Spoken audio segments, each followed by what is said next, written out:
Okay, so let me see if I got this. So first of all, the advisor who is proven to be viable, but wants to be sustainable, but not get on a collision course of a plateau. They want to unlock full productivity potential.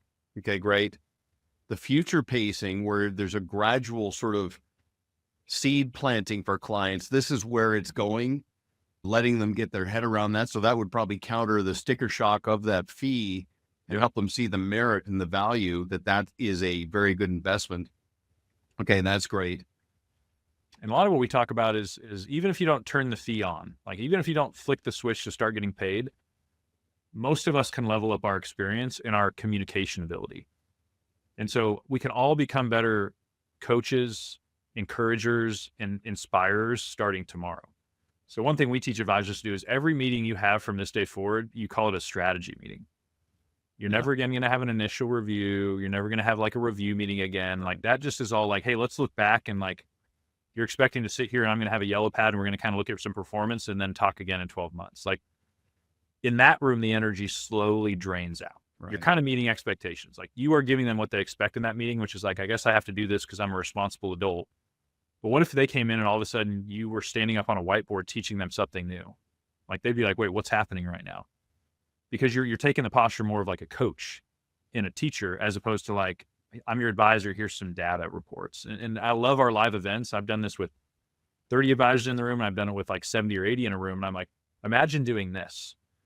And what's cool is the advisors, obviously you get a little uncomfortable. There's part of your body that wants to resist change. But then when I give you permission to be a better communicator and actually enjoy your job, like when people leave meetings with me, they're like, Sten, when can we meet again? Like, I don't have to ask them or force them like I used to when I was younger to be like, hey, can I meet next week? Can I come to your house on Saturday night? Now they're like, if I get in a room with Sten for 45 minutes to an hour, really good things happen. And it's actually kind of a fun meeting.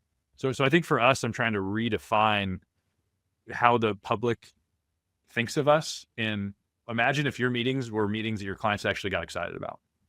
Well, and I have to assume for that 3 to 7 year advisor, this helps address the reputational equity and mileage question. Okay, like how much can you know? You're so new, and that would undermine their ability to attract a high quality, sophisticated, complex client.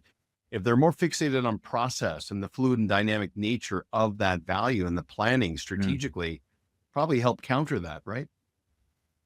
I think so. Yeah, I look back to when I was a young advisor, and I could never stop them from like coming to a meeting and being like, oh, you seem young, but they really just want to work with somebody that's really good at their job. And so, 5 minutes in, I bet I got them to forget about how old I was because of what I was bringing, the confidence, the experience.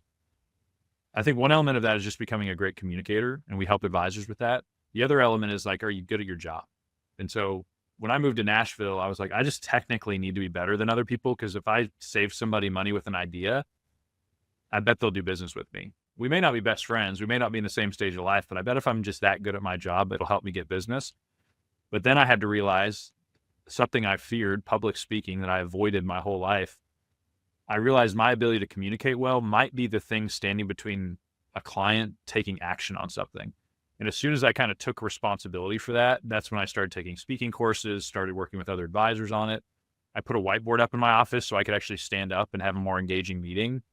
So what's cool is we've done our live events, and we'll have advisors that are 55 years old, making $2 million a year, that the industry would say like, hey, you're done.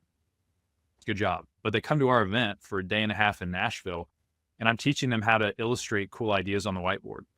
Hey, here are the 3 buckets. Hey, what if you paid your kids? And the first few are cringeworthy. Like we're 30 advisors in a room, and we're all sitting there like, this is hard to watch. But in a day and a half, this advisor was humble enough, like you said, to come and be like, I know I could be better.